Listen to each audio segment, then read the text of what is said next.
Kwaniriza mu program yigira kumumanyi nga bwe nagambye tonako olwaleero nina Honorable omukulu Godfrey Kiwanda Suubi abeera mwannyinaze yaŋŋamba waŋŋamba obeera mwannyinaze mbeera ki nabaggala bayidda Fumbe mu Buganda ate gwe akuzaala wa Fumbe nange ndi wa Fumbe kati oba sister Lindako ba Kiwanda babeera Bafumbe Bafumbe Kiwanda linnya kkulu nnyo mu Fumbe liba lyabalangira kati mu kika kyaffe eky'Effumbe mulimu olulyo olulangira so actually ne gundi waffe omukulu w'ekika ye Kiwanda batituma abantu batono nnyo abagenda okuba ab'amaanyi akabbiro kikere awo kati oli wa Fumbe so onako olwaleero twagala tutunuulire besides politics tumulabye ku TV ez'enjawulo ku radio tumuwulidde ali ku politics NRM nefuka NRM onako olwaleero twagala tunuulire Honorable tulina abantu bangi abali mu business ez'enjawulo era nze nakunoonyerezaako nenoonyereza ngamba Honorable ono besides politics ayinawo kaki nenkizula nga oyina ennimiro oyina zifaamu oyina ne ku bizimbe and now that real estate business is taking over abantu bangi bali mu by'amayumba bali mu by'amataka nengamba nja kunoonyaako naye tutunuulire tutandikirewa kuba kati ketandikire wano mu kibuga tulindeko eby'ennimiro before you joined politics gwe ng'omuntu bwe tuba tusoma bwe tuba tukula tuba ne dreams what was your dream now we are talking about secondary life secondary life what was your dream when you're there of course kati nze nzaalibwa mu family kanjavu nnyo nzaalibwa omwami taata wange ye Francis Sebaggala Saalongo mama wange Miriam Nansubuga Namayanja mama wange yadda ku wekitiibwa Katenda Luutu yali RDC my mother passed on nga ndi mu P7 naye nakulya mu family nga njavu nnyo Busunju next time tujja kuba tujjagendako n'awaka naye bwe mmaliriza nayagala nnyo okukola okufuna sente ng'omwana omulala yenna naye nayagala nnyo emirimu egyokola because omwana atakudde nnyo ku maama we nakina kita tufuna nnyo loto pampering biki okula oyagala hardened oberi hardened yes atola okuba nti awaka baali baavu kati ofuna omwana omwavu oba n'abantu first of all oba n'empisa tosobola kuyinga bwavu nabo namputtu teri omwavu atalina mpisa batono first of all kati ngenda ndabanga ku baana bange kati barelative bennina baana bange tebasobola kuba nabo nze buli muntu gwenda ba muganda wange tata wange mama wange bikikuba omu yampalirako omulala ebisabo byakugwako n'akuwaayo naye kati ono mwana yamanyi presenting a bill daddy we need to go to school ali Buddo King's College omulala alina magunga yamanyi daddy a presenting a budget and is a daughter of the minister kati takimanyi kiri kati kiri ekyange ekya daughter of Sebaggala omwoki w'amanda because my dad yali mwoki w'amanda so the only job je nakula manyi kwali kocha manda nze manyi okwocha amanda nsana okuli omukago ekyokero mpulira omukago ekyokero nenkugamba nti ekyo kiramye ekyo kibotodde ezo terms ekyo kisenyense nsana okutunulira omuti bwe nemanyi nti ogwo omuti guvaamu ensawo z'amanda bwe just imagine obwongo obwo otunulira omuti neguga nti guvaamu ensawo olinga ngamba nti bwe wali okula ne taata bwe yalinga akola nga naawe omwegattako si bino bya nti tusigadde ffe mu buliri vanno n'okumwegattako nti okwana ekukyokero naye nga nkola kyange taata bwatema ekyokero kya nsawo 5 nze ntema wa atlist akenya from P5 nga mba n'ekyokero kyange P6 P7 bakoma okumpeerya nga ndi mu P5 to pay my school fees nga ndi mu kyakutaano so I paid up to university wow so tetumanyi abaana b'ennaku zino tebasobola na kweweerera wadde paka pittu omusanga ng'ali mu A-level naye ng'anoonya school fees za $3 ngira ayina okukubira essimu I don't understand this ng'omuntu n'omudala gwa Rolex bw'obanga agutandise ku pakiti ya Rolex ayinako $1 omwezi gugenda okugwako gwa holiday gwe bayina nga nakozedde emitwalo gyange 3 gigenda okuntwala ku ssomero kati lindako simba wakati Honorable, can we say this goes back to the parents? Kuba gwe bwakula ne taata ng'omulaba akola ate nodda mu kubisanya naye nti taata okoze bw'otu kale nange kankole bwe nti. Does it get back to the parents ife abatayigiriza baana? Yeah, it's both. Several times Katikkiro wa Buganda Charles Peter Mayiga avuddeyo n'agamba abazadde tulekerawo titi by'abaana ne tugamba kankolerera abaana bange kankolera abazzukulu mwebani ababakolera. That is the question he normally asks. So does it get back to the parents abazadde bakwate batya abaana baabwe babayigiriza okukola? Yeah, it's also about mindset. Ekituufu ekyo statement eno egamba nti ebintu by'abaana bange, it's wrong. Nze nyina kati emyaka 45 nabaggala. I still need my things for the next 40 years. Mukama bwankuuma n'embeera n'emu emyaka 45. My buildings, my everything nja kuba nkyabyagala. So that means my son, who is now 20 something, ajja kuba ali mu 60. Kati wabanga alinda bya taata, he will not prosper. Because ebyange byenkoze. Gaba batandika n'okusabirira taata avaawo ddi tubitwale. Because nange ebyange nkyabyetaaga. Waliwo abantu baffe abaali n'olaba omuntu ng'ali myaka 9. Kati at 45 today kitegeeza nyina another 45 years. Ate 45 years zitaliza but for consumption. Kubanga jjukira nti emyaka gy'ovuka bigenda giggwako, kati ebyo bye mbadde nkozesa amaanyi oba tokyabikozesa maanyi. So omwana ali eyo ng'olinda bya taatawo, olina okuba omwegendereza nnyo. Abantu mu Uganda tufuna ssente mirundi ena. Ekisooka abamu babbi togenda kusobola kubba. Abala balonda nnonde kati ssente z'okulonda tezikyalabika. Nabaga tekyali muntu asuula.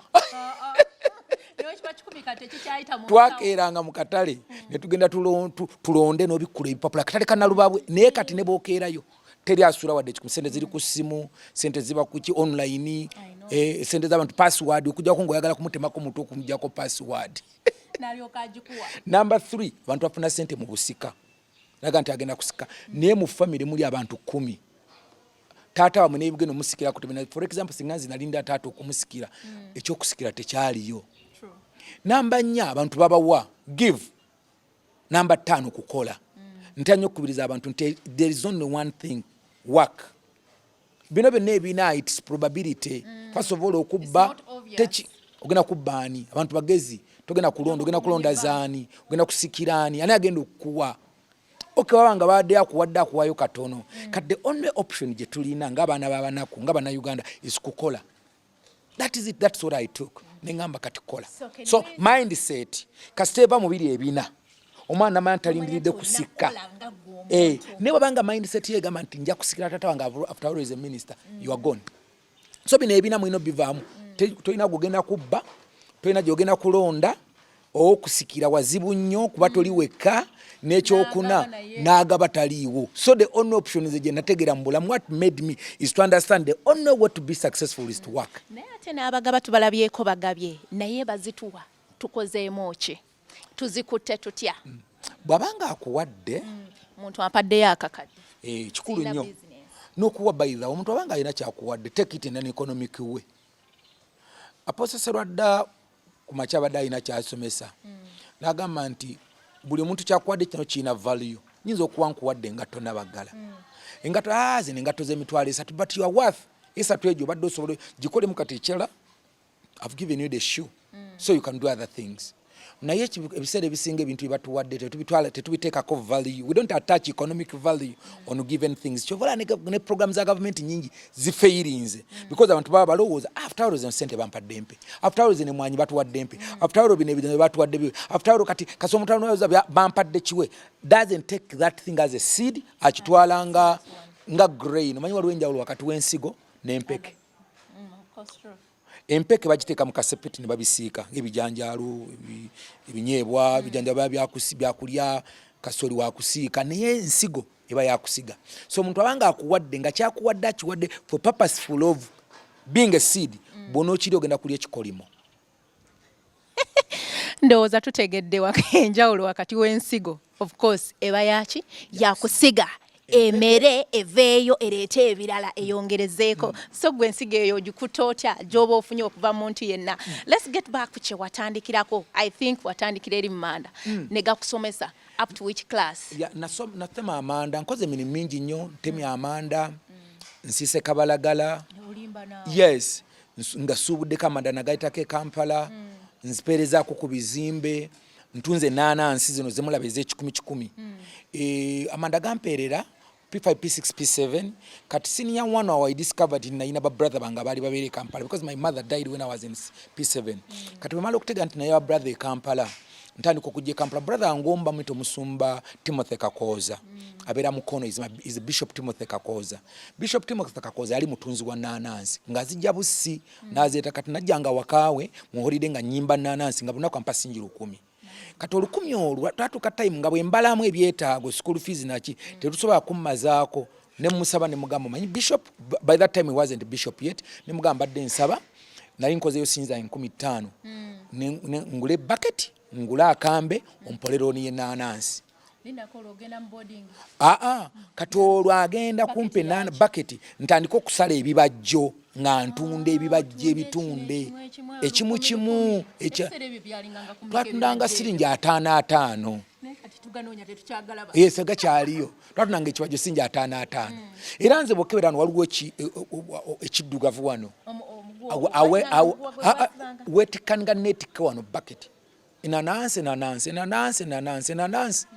kati ekyangalengawo ekyenjawulo baba oli yampanga singi 10 naye nga ku nanansi olwokuba nali nyingidde mu busuubuzi nga nsobola n'okufissa 15,000 oba 6 oba 7 so that one pushed me to business now kati ekyo nekimpushingako bwe ntuukanga mu senior 3 nenyingire mu mwanyi nali mwesigwa abantu batandika mukumpa sente zaabwe olumamenta Peter Mbeera mukyala Pauline Kakoza mukyala w'omulamuzi Elias Kakoza kati I think mulamuzi alabika ali Jinja abadde Kampala. Elias Kakoza is mutwalanga my mentor ne mukyala we Pauline Kakoza so they would give me money ningina mukyalo nengule mwanyi nenfunako senior 3 ogenda kenda senior 4 yes senior 4 I opened up my first account nenzigulawo account nvaayo nalindi mukyalo nsomera St Francis e Busunju gye mujja okulaba wiki ku program ya feddako mujja kulaba essomero lyange nvaayo nzija olonzije Kampala St Francis Mengo nzija okutandika A-level senior 5 ne senior 6 wembira mu senior 5 ne senior 6 ne center tezaali wo bulungi n'ebiseera byo atene nteme enku kati ng'essomero ndi supplying enku eza firewood nse mukwa mukyalo ku weekend nenda wali wakiseka wala wakiseka yasoka kubera lole ya park lole ya park ya lole nga lole zonna zoyagala always parking kati bwenavanga Mengo Kisenyi bwe twali tusomera nzija wano mu town au kuguni nfuna lole ngenda mu kyalo ntikke enku ani asasula lola ku ssomero kati twategeragananga nimbaga bwe ndeeta enku lole yasendu nga ya 16,000 nti okay kuliko eza lole 6 kuliko ezange ezenku se 10 kati nga benaba bibalira wamu kati ekyo so my A-level nagisoma supplying nku ku ssomero and by the way ne ku ssomero gyali nsomera ngatenze head prefect Simba wakati honorable ontwala supidi ki ekyakwaliriza ekyasinga okusikiriza okwagala okusoma okweyongerayo tulabye abaana bangi abayise mu mbeera ey'obuvubi nti maama afudde taata afudde kati ebyange bikomyawo ne tubalaba nga they have branched off you would have maybe ended in senior 4 what pushed you no senior 4 was even very far because nza waka waffe nga bumala P7 ku kyalo abantu bakwogera nako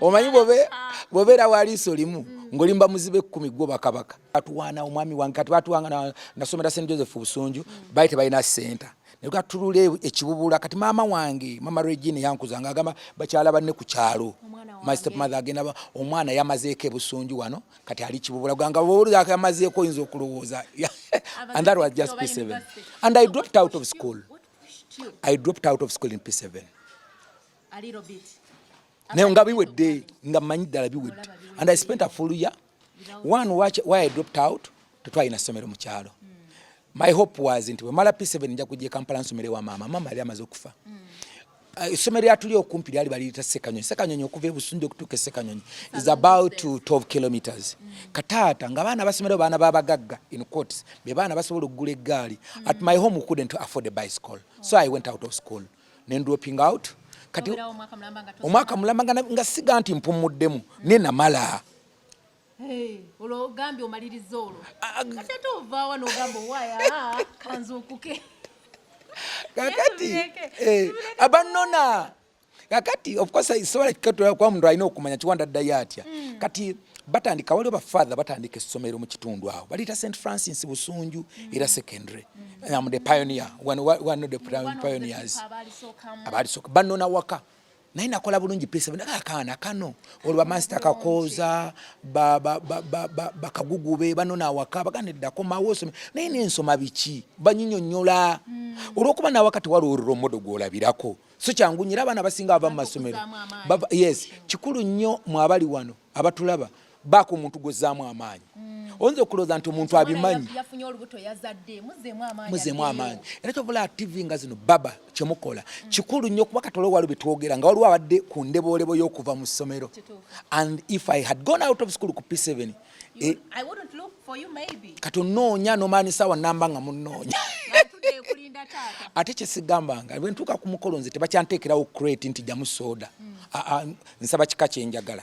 Ne ngamba kati njagala kooko atannyogoga baali bw'ati kugamba room temperature biki. Tekyali ku taata bwe baleeta crate sabagala jamu kisupayo. So okusoma gwe omwana atulaba kugasa nnyo gwe n'okusinga muzaddewo.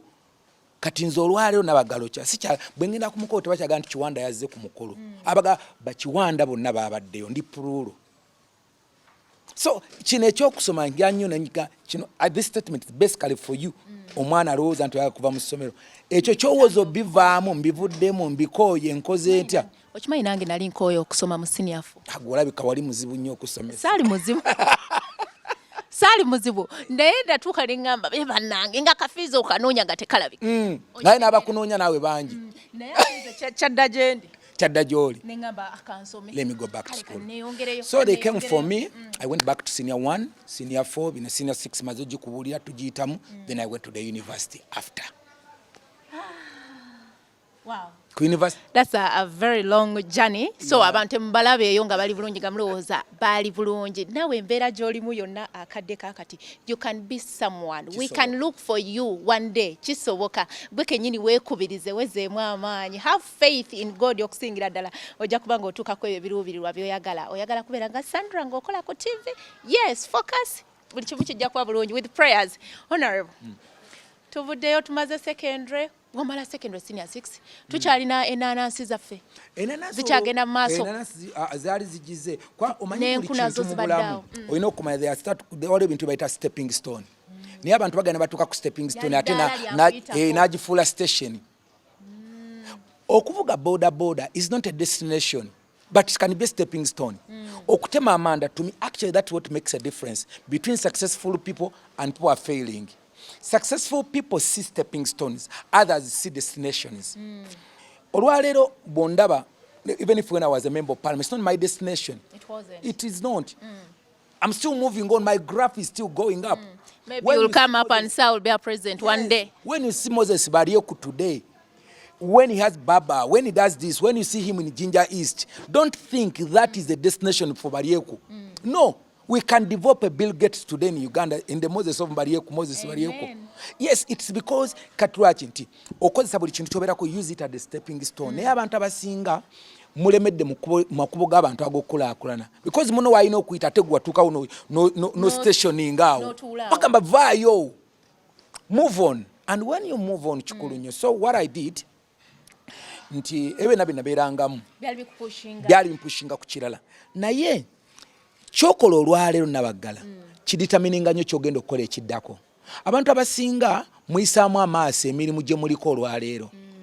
Teri muntu akwetaaga nga tolina kyomugattako. Omuntu yenna alina kyakugattako ng'olina kyogatta ku muntu ajja okukunoonya. Omuntu wawe obanga ogatta value ku baba then I will look for you. Bw'oba ogatta value ku programu yange I look for you. Omuntu okuba relevant mu bulamu okolera kikolerere. Success is a choice. It's not a chance. Obuwanguzi mu bulamu osalawo busale tebujjanga lukisakisa. Some people think that success will just fall on them. Some people think that they will go to witch doctors. Some people think they will just go to church and they become successful. No, they are principles of success. And please, if you follow them one by one, you'll be very successful person. Give us some of the principles of success. Kubaka twagala kuba bulungi. Hard work. There is no one hard work. Kola nnyo. Oyina okukola and it must be principled. You must know bien kola. I always take 3 P's. Production. If you are to do anything, I need for you in the news production. Of course. Yeah. Then if when you talk about production, we talk about productivity. Next time when you come to my home, you will see the obutunda. But I look at enterprise selection before you do something. So kivaamu sente meka. It's very important to know. Kino kyenkola bakigula. Don't go for the garden olensonga nti buli muntu alima. Yes. So komanye kwanga oyinza okulamulira nawo g'olinaanyi yayina square mile. Alima ebikajjo n'abifunamu sente. Gw'olina ekemu nawe osimba bikaado. you can't break even. Yes, because yes, kati oli omuntu gw'olowooza nze olwayo nja kukola bujja waka wange nyina ebikolo 14 eby'obutunda in my compound, but every Thursday to harvesting obutunda of 1 million shillings just in my compound. Ntunda obutunda bwange. Yes, muja kusanga ba harvesting and you have fruits and see the fruits. The trick about this is this: nti okolera abantu watono and you get a lot of money. Obutundo for the next 1.5 years nja kuba buli lunaku, buli mwezi, buli week noga akakadde mu lujja lwange. You know what it means nabagalo kuba nti osobola okufuna 4 million shillings just in your compound every week. I know that's every month. Because every week for 1 million shillings, not even 1 million, it means a lot to you. So, principles of success: hard work, production, productivity, and price.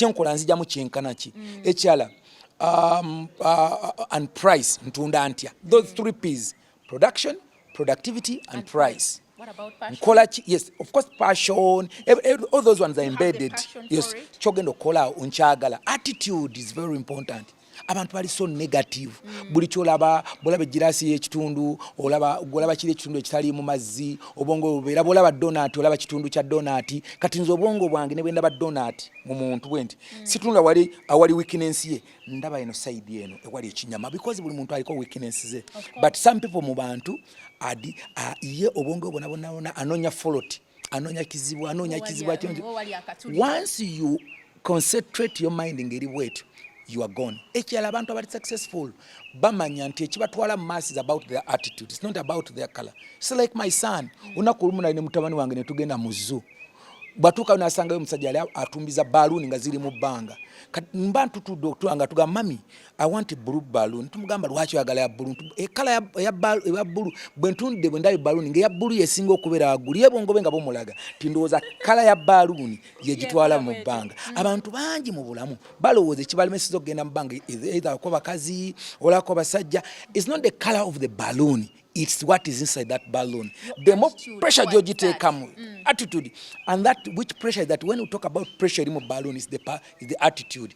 Jo yongero pika attitude yo balloon oyongero okuweuka nokweyongera waggulu. So attitude, I worked on my attitude. The church helped me very much. I got born again. You were a church boy? Yes, I got born again by senior 2. So I nesalako kunywa mwenge kolachi. So those things which would have taken my money, I saved my money. And nimanya kano kasende katonto nonsobola kola mukino nsobola chukwa mukino productively. Kakati ekyo nakyo kikulu nnyo ku bantu abali successful. Tomalaga sasanya sente mu bitagasa because essentials earnings in a very difficult way togenda kuddamu zikaninga the next day. So it's very important also to work on your attitude. Obuntu obo no associating whom do you associate with, it's very important. Yes, the kind of friends that are around us. It's very important. Bakwa magezi je tuba tulonda okutuyambako mu bulamu bwaffe obwa bulijjo, okutuyambako mu bizinensi zaffe okusobola okukulaakulana. Yeah, kati olina okumanya mukwano kiggwolina. One, onaku olumu nagendako ku nyanja ekatosi. Bwe ntuuka ekatosi n'ensanga omusajja nga akuba bwati alyatiro bagita nkasi. Naye bwe yateekanga bwati nga bw'aba atega bwati ekyennyanja ng'ateekayo akagwa. Bwe yanyenyanyako bati ng'alaba engege ennene bwe yagiyitanga ng'ennene ndaba agijjako ku ddobo ng'agizaamu mu mazzi. Nazzaayo nagenda okulaba nga tebajjayo akanyanja akatono kakateeka eno bagitandyanga. Kati yateeka eno nakyanga yakikola emirundi nga 6. Bwe yatuuka eno ku lubalama ne mubuuza nti muzeeyi obudda nkulaba, yali myaka about his late 50s. Obudda nkulaba ekyenyanja ekyene okizaamu obutono bw'oleeta kiki na mwana wange nyina ekizibu akasepiti kenfumba wa mwaka katono abantu ekibalemesa okubaako ebintu ebinene bakola mu bulamu kasepiti, and that's the brain. And ani agenda okugaziya obwongo bwo, the people you associate with. Abantu bo associating na babanga obwongo bunakuba bufunza era kasepiti kukajja kwa katono bulona banga idea neno gati ekyo sikisobola nze thima lako nze sibisobola otekamu n'ekirimi byabali abakola ndwana kugamba ebyo byaba nontandika n'okwejjamu n'ogenda nga wejjamu ne bonene kawazotya ensene erimu abaavu n'abagagati. It's about you to choose which side you are going to be. And ngabe nabagambira ngatandika nti obuwanguzi salawo busale tebujja kujjanga lukisa kisa mu bulamu bwo. I chose my life. I know mubaddemu hardship si mulimu nakati zikyalimu. I'm not saying nti mbadde ku gundi nti ona wali no nali mbaddeko mu kalulu ne kankuba nali mbaddeko ebintu bingi bimbaddeko leka honorable Linda tubumulemu katono. The life you choose matters a lot. Abakwetoolodde nabo kintu kikulu nnyo nti bw'obanga olina akasepiki katono kogwe kosuule engege ennene ogireke mu mazzi kuba akasepiki katono gwe nga gwe kiki kyosaanidde okukyusaamu osobole okubanga n'engege eri ennene ate ogifuna. Tubumulemu katono nnyo tukomawo time program yigira ku mmanyi ndi ne Honorable Godfrey Kiwanda time kumula time program yigira ku mmanyi wano ku Baba TV nange Sandra Nabagalo nako olwaleero nkyaliddeko omukulu Hon Godfrey Kiwanda Suubi anyumiza olugendo lwe bingi byayiseemu ffe twegomba abantu nga tetumanyi nti baakuba kumanda baakuba ku mataffaali baasiika ku zichapati baasuubula ennaanansi bakola ebintu bingi badroppingako mu masomero because of school fees oba oliawo oba kubanga bali ba orphans but how did they come out yeye embeera kyova olaba nti program eno weeri okuzzaamu amaanyi naawe bw'obanga olina embeera eyo gye wayitamu oddemu amaanyi ogambe Kiwanda waba yakikola I also can. Honorable wayogeddeko nti gwe wali teweejalabya kunywa mwenge Katonda yakuyamba n'olokoka.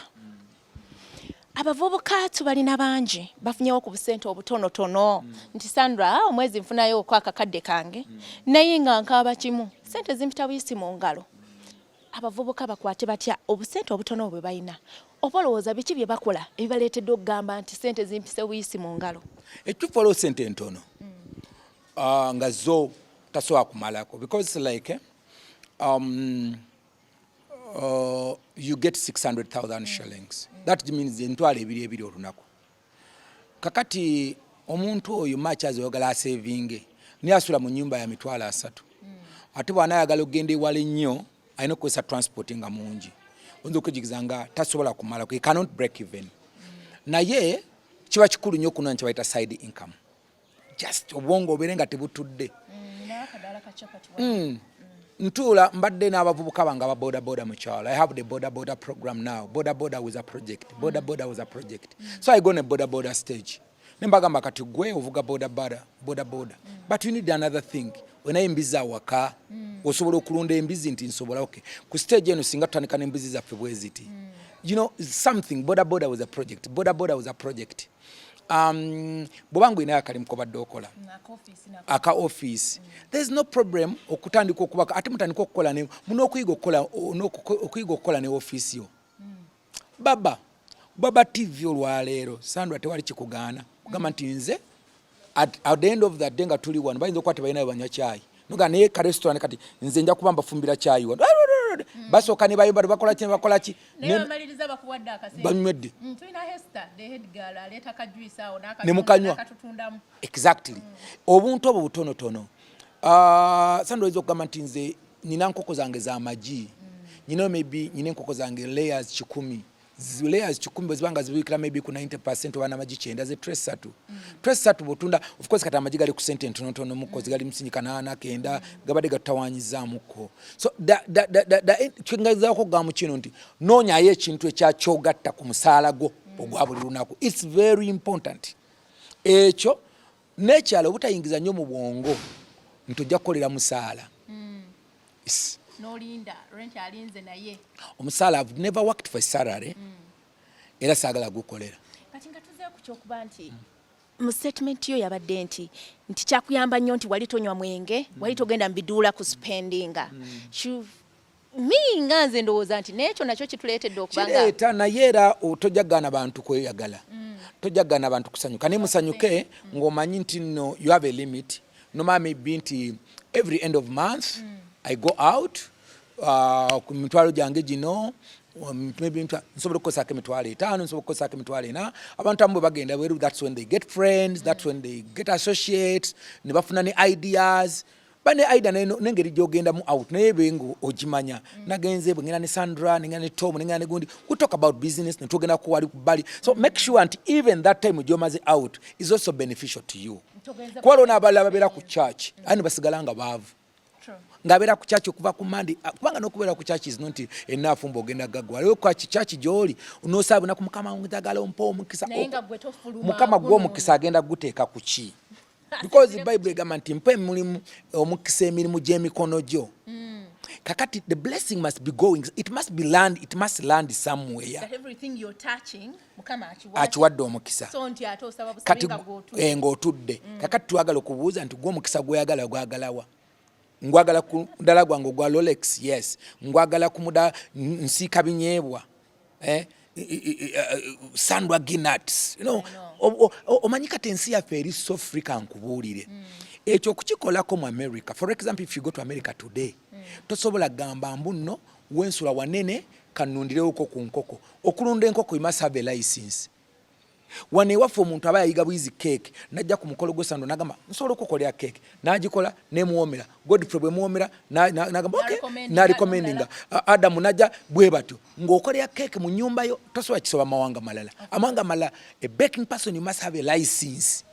You can work from home teri akugaana. It's a free country.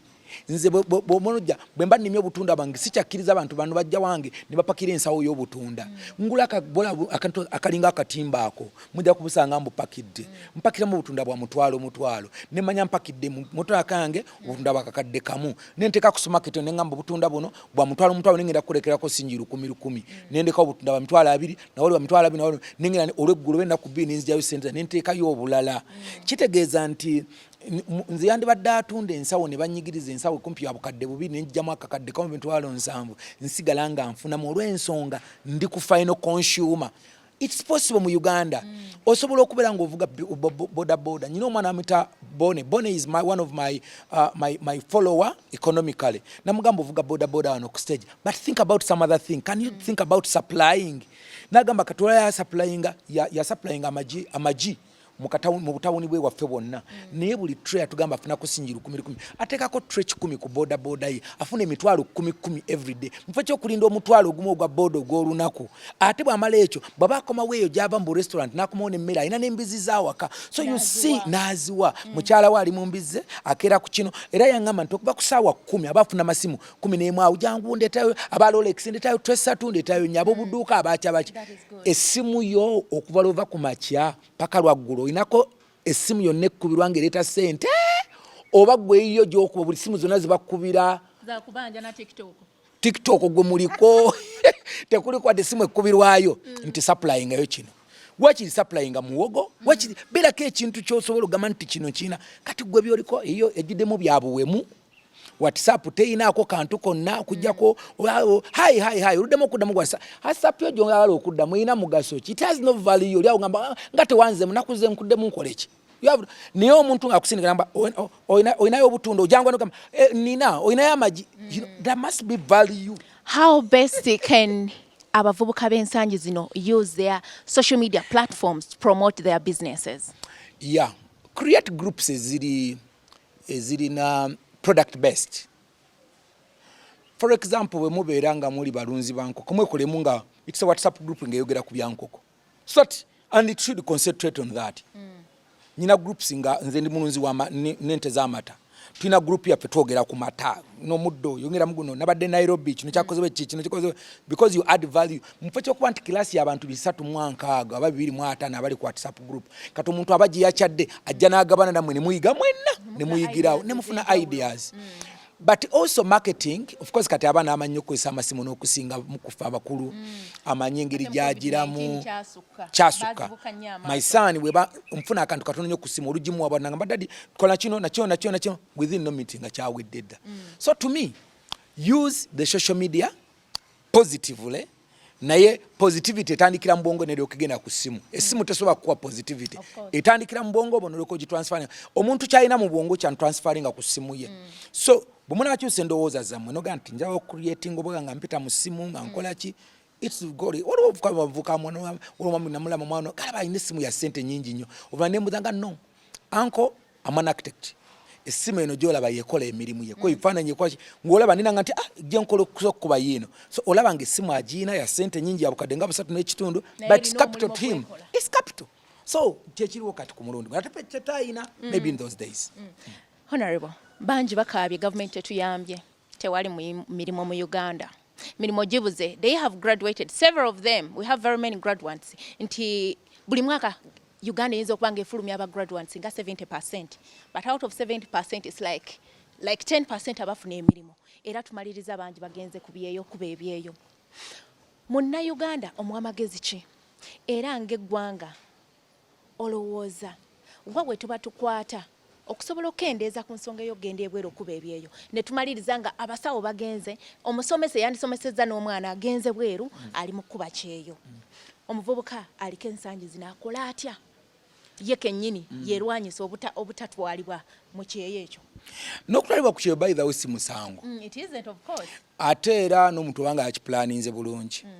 Nyina families nyingi abamu abaana binyambyeko. Nyina abaana mu constituency ya Mitana North over 1,000 people. 1,000. Abaana abo bakolera akakadde kamu. Eyo gye mbatwala abamu bali Saudi bali ki. Nebo bwe mbalamu akakadde mu constituency kitegeza muyingira mu biliyoni ya sente. Buli mwezi 1 billion eyingira ngengidde mbaana bana akakadde kamu. Family mwinzo okubanga weeri abaana balekerawo okusoma abazadde babazaaliramu awo ku lujja. N'agamba ayina obwana busatu tanafumbirwa obwana nabwo tebusoma n'agenda nakuba. Families ndabe nyingi ezikyuseeko. N'ekyo olina okugenda nti bwemba ngenda kukuba ekyeyo kigendwa kyange kingenda tugenda kukola capital. Mami nasoma ebyenviiri ngenda genda bwe nkolayo ku sente zange eti tugenda nasoma byalaani ngenda kuteekawo ekyalaani kyange so that ekyo kireme kubeera nti nno ogenda kikubaawo kube yes kati ekyo kikugasa because n'oba ofuna akakadde noga nti nkoze contract ya million 24 gy'emyaka 2 gy'emyezi 24 n'engamba okke bayinza okuba baliddeko bakoze ekini nsevinze sente nkomewo n'obukadde bwange 15 nsobola okukola now my workshop gyentungiramu gyenkola ki ne mu professional yange kubosanga oluso bukadde 15 okufuna mu capital bwandi badde buzibu wala abana mbwe natwala mwala wa muchala mu nkwano gwa Mitana Luoga they are very proud ne ku nzano bachazaako nangamba nti ye agenda bwe namutwala mulimu yafuna mu mutwalo 9 ni yagenza okoma after 2.5 years nga mama amusobedde omugulira ekibanja enyumba bagirongoseza n'abaana byaleka awakanga basoma ena agamba daddy sigenda kuddayo kubanga ekigendwa kyange kyali kyakufuna ekibanja tukifunye target ewedde so nobo nogenda ku kyeyo it's very important okubanga oyina target tomala gagenda kwa omala gagenda ojja kuloza nawo no you end up nga perpetual oli ku kyeyo nga tolina nnyo kyofunyemu. Kati nga government ya Uganda etuyambye etya okusobola okuyambako ku baana bano okufuna emirimu wano mu ggwanga tukole tutya? Tulina abantu ba mirundi ebiri babra, tulina abantu ba mirundi ebiri tulina abantu abali willing okukola. Of course abavuka ba Uganda basinga by the very willing okukola very strong. I love them. You see them nolabo omwana nga ali ku border stage kusaba munano gwekiro nga atesa amagulu awo mbange empewo yonge mufuwa omulenzi wasisulira ku border nga ina mukyala wa waka. Don't think that person tayagala kukola oba tayagala kwebaka. Omuntu oyo aba ayagala kati bebulamu jasika kumukyusaamu katono timing kikulu nnyo to take opportunities. Let's enlarge the market. Abana amarufunyo amanyi nti bwenvudde wanengera n'ennima ennyanya nyanza ngijja gende South Sudan bazimpe sente zenjagala Congo gagenze Kenya gagenze kino kati abantu bano actually kyetwetaga you provide the market kasitoteka wakatale abana bane kibavugisa border not because bazaagala but because amanyi nti wanagenda ku border stage wajja kubawo customer ja kati kyeweta government you don't even need to struggle provide the market even the domestic market. Government genda mu school program for example singo teka weteka nti buli muntu mu somero ayina okunywa amata. Omuvubuka dira senteze mufadde gram border agulemu ente ey'amata. Ente ey'amata emwerita zenga 20 nga mayinti ayina wagatunda sinye 12 afune emitwalo mukaaga tajja kudira bukadde bono babutana buteke mu border kastabera no alternative y'okufuna sente ku kino. So what do we need as government? Provide the market. President akigezezaako gazi obutale bwa East Africa ne East Africa tena bariyo bulungi kyayinamu ebirumira abantu bachana tewachana babulunye kati okay Eastern awo ndaba mbobera mbusogomo bobera mu teso laba emotoka zona fruits ziyitamu zitwale Kenya. That's very important. Tulina okutuwa kule bongola abantu basobola okutwala ebintu e Rwanda freely, DRC freely, Kenya freely, Tanzania freely. Kati tuli mu bukadde 307 the East African region. If there is effective demand, that is demand with cash, which people nga bayina sente, that's a good market. So olwaliro tulina concentrating awo how do we enlarge the market and leave the politics. Abantu obongo bamanya mu politics kankuule my sister. Abantu bonna babeereyo ku myeso nga bali ku bya politics. Mbera ku ebyo kituufu okubyogerako because is your country. Nebyogereko nga olina kyotunda. Nze bwe ngenda okgenda mu katale okugulayo ettooke sigenda kubuuza nti wa people pie yalirima oba wa NRM. Oba wa FDC nze ngula ttooke lisinga kuba ddungi n'ofuna ssente nawe n'otwala ky'oyagala nange ne ntwala kyenjagala so nga tonnakaayana biri byonna nga tonnakaayana nti ebintu babikuseera gwe ki ky'olina ky'oseera mbadde gamba nze ku butunda obutunda sizoni bwe yayitandika nali nteeka butunda 5 sinji omutwalo gumu nengenda ku butunda 4 kati ndi ku butunda 3 10 bwe bongeza sabuni nga nange nkendeeze nga nange nyongeza obutunda kati nawe olina okuba mu katale kano nga nawe olina kyoyongeza okunyumirwa Uganda is Uganda is so sweet. Someone was telling me about investors nti government ewa nnyo omwagaana oba omukisa ba investors nti ne babawa ettaka liiryo zimbawo ng'ate waliwo bannayuganda abandi badde n'omukisa ogwo ne bagamba nti kati nganze Sandra na project gye nkolako naye government tennyambye in terms of nti kale mpaddewo ettaka kanteekewo kino oba nina project gye nkolako neetaaga government okunyamba envujjirireko nayo naye tennyambye. What do you say about that? Last time I had the decoration girls saying ffe twalina ebintu byaffe government yatusanga tulina ne tugenda ne twewola loan kati beeba abantu abasaanidde okubaga bayambibwa. That was their statement because government ekusanze naawe olina ki olina government eyambe etya ku muntu ku ndowooza eyo omuntu alina endowooza ng'eyo nti bawa ba-investor bokka lwaki naffe tebatuwa tuinvesting. Ekisooka ba-investor tebandibadde babikuwa ne ba-investor abamu bali fake babbi bafere muntu ajjawo n'abayingiza era nze nyina sente bwensi bwe munampa ettaka nja kuwa baana be batya emirimu naye nga mubbi awedde emirimu ne mumuwa ettaka abamu ne bakosa n'ebyapa byennyini mbawadde obwere ate byatula mu banka afuneyo sente kyokka nga at the same time n'abaana baffe bali wano they can do that basobola nabo okubayamba batyo but kyandibadde si kibisi ng'oyamba investor omu wala amakolero agamu genda bange kachiri mbadde mpitawo bunaku lw'engeri y'ekisenyi n'olwewo empitawo ndaba abaana bangi kumpi 12,000 nga bagenda b'oyitawo mu mbararaawo ng'ogenda ku Jinja Road olaba abaana bangi abagenda bakolayo mu bayindi abakola mu bachina mu kyomo naye kati kyetwetaawo okwebuuza nti omuntu ono kubanga nabo bayinza okuba naye nga banyunyunta bunyonyonsi omwana bamunyunyunta bunyonyonsi naye nze kyendowooza singa tuna empowering abaana baffe nabeera ng'alaba nti okubeera mu kyalo kati for example emba nga mbeera waffe Busunju nga nsobola okukola obukadde buna mu butunda bwange buli mwezi lwaki investor nga tintaka nawaka ettaka tulina lwaki investor ntwala okukola emitwalo 6 ekikutwaliza okwanta akukozesa emitwalo 25 nga bwakunyiza toyagala kudda mu kyalo ate ekyane mu kyalo wandibaddewo kiro naye bwobanga ne mu kyalo kyogenda okukwata kiriko market kyeki kyensookeddeko nti bwe kibanga kiriko akatale omuntu definitely tajja ku optinga genda wa muyindi muwandulira malusu nakyo nkyetuogerako ekya minimum wage kijja kwekola kyokka because omuyindi bw'anaamaloga nti nsasula emirundi emitwalo 25 ne batajja ajja kweyongeza kati 3 anagulanga 3 baziba ana why should I pay you 600 nga kwabiri mujjo? Let's as we conclude this part, where do you think government should put essira mu byenfuna byaffe okututumuka? Where do you think government should put emphasis okusobola okutumbula ebyenfuna byaffe? Tulina projects nyingi, tulina ebintu sectors nyingi. Golooza government eteekewo essira. Okusooka essira government erina okuliteeka ku bintu nga bina. But ekisinga obukulu is peace. Make sure that Uganda is peaceful. If you cannot provide anything as government, provide us with peace. Provide us with peace. Manya terinze kinsanyusa nkuli maista nga kuva unaku olumu na leve Fort Potro. Nembe Fort Potro netuke Kyegegwa, nembe Kyegegwa, netuke Mubende, nempite Mitiana kusaa 8 ogwekiro nga the whole road is active. Bano bakuba Rolex, bano bapakira muogo. That one makes me happy. Kati ekyo abantu nga ndaba bano balekana bano bava kunywa kiro kwaliwo abakola emisana ng'ekiro banywa ane mu bbala. Improve the economy of the country. Yes, because peace, first of all, emirembe giwa abantu eliwe to work. People will be able to work, they'll be able to improve, to involve themselves in very many economic activities. Two, n'abagenyi bajja kujja with that peace of mind, people will be able to work. Number 2, government should provide the infrastructure. Masanze gagene mu byalo omwana wange wekalangaalo wekyamusi abeera nti asobola bw'aba yize warding asobola okwokya ekyuma ng'ali kyamusisi bwabanga mwannyinaze yayiga enviiri asobola okutandika saluuni ng'ali omukyalo nga nonne sali ente alina kujja Kampala ate gabeere ku ssente entono. Infrastructure oluguudo olugenda mu kyalo Feeder Road newankubadde tennaba ya koolaasi nebeere maramu ali maintained obulungi. Omuntu amanyi nti bwe nnima ebikaado byange bwe nnima obutunda bwange bwe nnima emmwanyi zange basobola okuzigira basobola okuzinona wano. Sikulwanagana. Number 3, enlarge the market. Leave the market forces to work. Bino government bagamba nsema gundi tumwe emmwanyi abazigula zokka mu biveeko.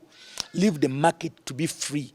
Omuntu ajjaga menti njagala mmwanyi za screen 18 nti otuwa sente mmeka nafunye deal nze njaba wa sente bwezi. That is okay. So kati ekisooka tuwe emirembe, take away infrastructure, gaziyo obutale. Those 3. Once you give us those 3, the rest we shall find ourselves. No matter what the minimum wage, we shall find the maximum wage for ourselves. Tujafuna engeri gye twenyigamu petutulumuke. Nga tu concludinga. How can government fight unemployment among youth? It is our last in 1 minute. How can government fight unemployment among youth? Skill the youth.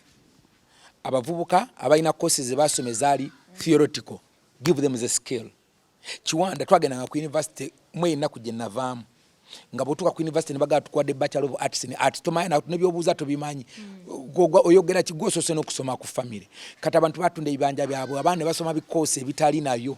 Omwana ono let's do the skilling program. Omwana akola Bachelor of Arts in Arts simanya mu religious studies Uganda Lunyakitara kati nga talina na wabikolera. Omwana oyo mukkiriza ddemu akole skill. Bw'agattamu degree yo n'agattako skill. N'agamba nti kati ngenda kukola restaurant. You go nawe gwe ng'oli ewaka wakola degree era ugenda oyiga ebyokufumba. I have a lady, she's called Muchana Mubiru.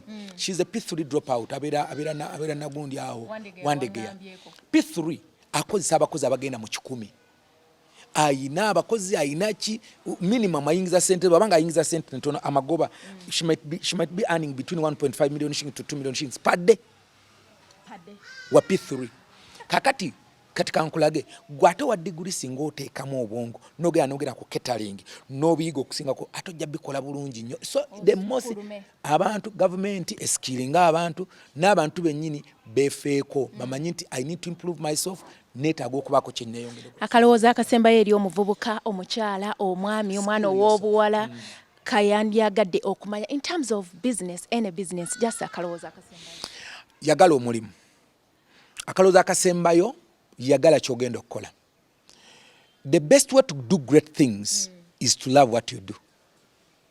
Once you love what you do, onaku olunakyaliyako omwamba mitamwami Lugoloobi abeera Kabanyolo ayina faamu awo bagita site farm namusanga ng'anywa amazzi ente zeganywako ne mulanga alembeka bwati ku taapu n'anywa musajja mugani mugamba nti ikyogamba nti n'agamba nti obanga amazzi gowe ente ezo tosobola ganywako then tolunda gwe nga tosobola ganywako. So it's very important kyokola kyagale bono kyagala you are going to do great things ne Bible egamba nti wali mwesiga mu kantu akatono nange ndi kusigira ebingi.